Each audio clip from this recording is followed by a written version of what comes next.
आपकी नजर कहाँ जी है सर। बाजार में?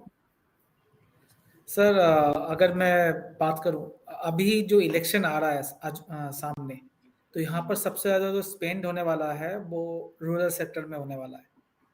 तो ये थोड़ा सा सबको ध्यान रखना चाहिए। आने वाले 6 महीने में रूरल सेक्टर के जो थीम है वो ज़्यादा एग्रेसिव होगी, जैसे फर्टिलाइजर है, उन पे ध्यान रखना जा सकता है। बट मेरा स्टॉक बाहर नहीं है आज, बट उसी थीम पे बेस करके एक एंसिलरी स्टॉक है जिसका नाम है पैसालो डिजिटल। 100 रुपीज़ के नीचे ये स्टॉक ट्रेड कर रहा है सर। अब ये स्टॉक लेने का दो तीन एक रीज़न है। 93-94 रुपीज़ चल रहा है, 4,000 करोड़ के मार्केट कैप में ये स्टॉक मिल रहा है। इस इनके साथ दो बड़ा चीज़ जो हुआ है कुछ दिनों से। एक तो इसमें एफआईज डीआईज की होल्डिंग अच्छी तरह से बढ़ी रही है। इनके साथ एक जॉइंट वेंचर हुआ है एसबीआई के साथ, जहां पर जो भी लोन दिया जाएगा उसका 80% लोन का जो क्राइटेरिया है वो एसबीआई पूरा करेगा और 20% पैसा लो देगा। तो टोटल 100% में से 80-20 का रेशियो डिसाइड हुआ है एसबीआई के साथ इनका।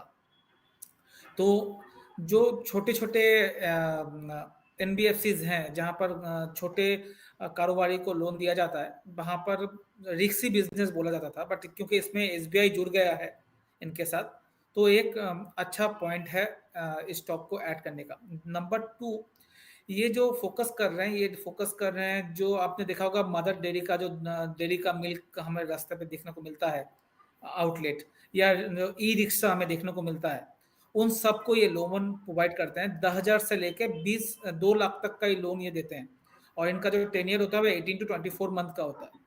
तो छोटे कारोबारी, छोटे रिक्शा वाला एंड फेरी वाला, उनको ये लोन करते हैं, तो थोड़ा सा हाई रिस्क होता है, मगर उनका रिटर्न भी थोड़ा ज़्यादा होता है इसलिए।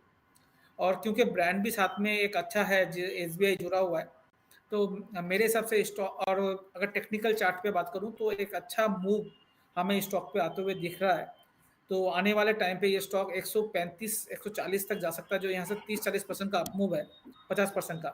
पर हम उतना अभी नहीं ले रहे, उसको रिवाइज कर लेंगे। अभी 110-115 का स्टॉक टारगेट के लिए ट्रेड करा जा सकता है, 82-83 का स्टॉप लॉस के साथ। ये लेकिन था पहला। जी लोकेश सर। जी, लेकिन अभी जो आरबीआई ने कुछ एनबीएफसीज के लिए कुछ रेगुलेशन और कुछ चीजें झाड़ लगाई है, और उसके चलते काफी चीजें थोड़ी इसको कॉन्ट्रैक्ट किया गया है, थोड़ा कंसोलिडेट किया गया है, तो उसका असर या उसका फायदा आते हुए दिखेगा इसमें पैसा लोगों को, या नुकसान होते हुए? इसका फायदा आ रहा है सर एक्चुअली बहुत। दूसरे बैंकों को, या जैसे पेटीएम जैसे एंटिटी को लॉस हो रहा है क्योंकि उनको बंद करना पड़ा है अपना पोस्ट पेड को। तो उसका फायदा पूरी तरह से इनको आ रहा है पैसा लो डिजिटल के हिसाब से, क्योंकि ये इसका बिजनेस ही यही मॉडल है पूरी तरह से, तो इनको ये फायदा मिलते हुए दिखेगा। ठीक है, चलिए, तो ये एक और एडवांटेज, और ये खबरों के चलते भी है, क्योंकि आरबीआई ने थोड़ी सी रोक लगाई है, थोड़ा बैंक्स को थोड़ा बोला है कि थोड़ा इसको संभाल के करें। उसके चलते काफी सारी चीजें हमने देखा है कि, और भी उसका रिफ्लेक्शन जो है कस्टमर साइड में अगर देखिए तो शायद पेटीएम ने अपना पोस्टपेड बंद कर दिया है, जो पीछे एनबीएफसी के साथ में था, तो वो उस तरीके की चीजें कि वहां से पोस्टपेड वाले पेमेंट्स नहीं होते हैं, या इस तरीके से और भी कई जगह हो रहा होगा।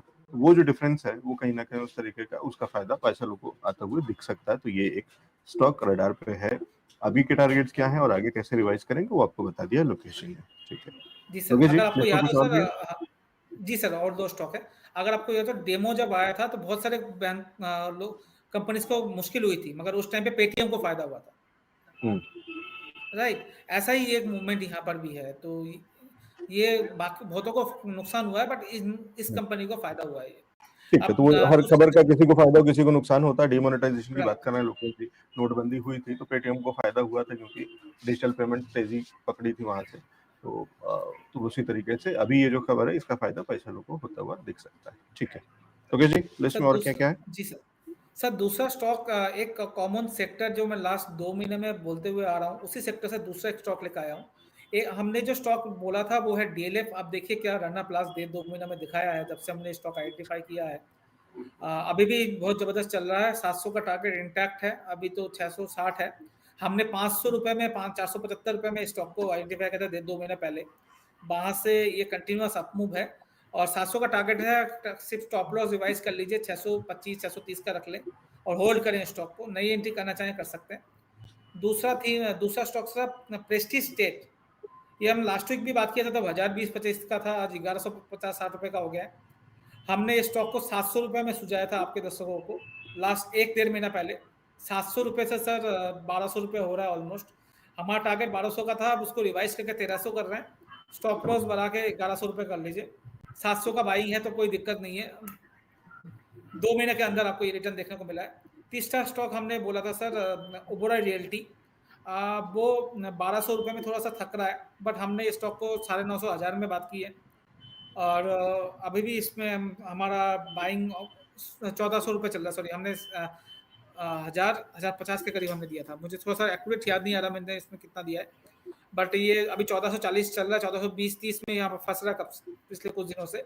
बट हमारा टारगेट 1500 का इंटैक्ट है, बने रहिए, स्टॉप लॉस 1330-40 का लगाइए।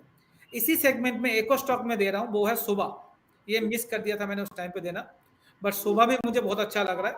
सारे सर जो है बड़े प्रोजेक्ट, लग्जरी प्रोजेक्ट डेवलप करने वाली कंपनीज है और इस पर को ध्यान रखना चाहिए। 1030 चल रहा है सर, मेरे को 850-900 में देना था, बट मैंने किसी वजह से मिस किया है, बट अभी भी लिया जा सकता है 1040 में। स्टॉप लॉस लगाइए 970-960 का और टारगेट लेके चलिए 1300 रुपए का। जी, तो रियल एस्टेट सेक्टर पे नजर है। मैं बहुत ज्यादा बुलिश हूँ सर रियल एस्टेट सेक्टर में आने वाले 3-4 साल के लिए, बट अभी जो मूवमेंट आएगा वो बड़े स्टॉक्स पे आएगा, एंसिलरी में नहीं आ रहा, तो बड़े स्टॉक पे आपको ध्यान रखना। ठीक, Nitin sir, real estate. Sir बिल्कुल लोकेश जी की तरह मैं भी बुलिश हो